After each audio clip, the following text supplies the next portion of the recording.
நினைத்தாலே முத்தி தரும் திருவண்ணாமலையில் எத்தனையோ அதிசயங்கள் இருக்குது. சித்தர்கள் வாழும் இடம் அப்படின்னு சொன்னாலே திருவண்ணாமலை தான். 15 லட்சம் பேரை ஈர்த்துக்கிட்டு இருக்குன்னா பொதுமக்களை திருவண்ணாமலையில் இருக்கக்கூடிய சித்தர்களும் உள்ளே இருக்கக்கூடிய அண்ணாமலையாரும் தான். நீங்கள் வருஷத்துக்கு ஒரு முறையாவது கிரிவலம் போகிறதுக்கு வாய்ப்பு கிடைக்கிறது தான் கார்த்திகை மகா தெய்வம். இந்த சித்தர்களை சுற்றி வரும்போதும் அண்ணாமலையாரோட அருளும் உங்களுக்கு முழுமையாக கிடைக்க வாய்ப்புகள் நிறைய இருக்குது. கிரிவலம் சுற்றி வரும்போது மௌனத்தில் சுற்றி வாங்க, நிறைய நல்பலங்கள் கிடைக்கும்.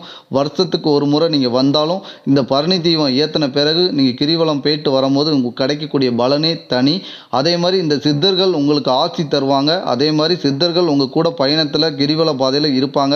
யார்கிட்டையும் கண்டமானி பேசவோ வைக்கவோ, கண்ட இடத்துல திப்பவோ, அதே மாதிரி சுத்தமாக இருக்கக்கூடிய இடத்த அதுஸ்தமாக ஆக்காமல் கிரிவல பாதை எல்லாத்தையும் சுத்தமாக வச்சுருந்து அண்ணாமலையாருடைய அருளை முழுமையாக பெறணும் அப்படின்னு நினச்சிங்கன்னா, கிரிவல பாதையில் எத்தனையோ மக்கள் தவறு செய்கிறாங்க. அந்த தவறும் நம்ம செய்யாமல் அண்ணாமலையாரோட அருளும் அந்த சித்தர்களுடைய அருளும் நமக்கு வேணும்னா முழுமையாக கிரிவல பாதையை முடிக்கணும். கிரிவலத்தால் அருள் தரக்கூடிய அண்ணாமலையாரை நம்பணும். அப்போனா நமக்கு நம்பிக்கை கிடைக்கும் போது தான் அந்த அருள் நமக்கு முழுமையாக கிடைக்க வாய்ப்புகள் இருக்குது. திருவண்ணாமலைக்கு வாய்ப்பு கிடைத்தால் போய்கிட்டு வாங்க. இந்த மகாதீபத்தை அன்னைக்கு போயிட்டு வந்து அந்த சித்தர்கள்லாம் கும்பிட்டு வாங்க. நல்ல பலன் கிடைக்கும். இந்த வீடியோ உங்களுக்கு பிடிச்சிருந்தால் லைக் பண்ணுங்கள், ஷேர் பண்ணுங்கள்.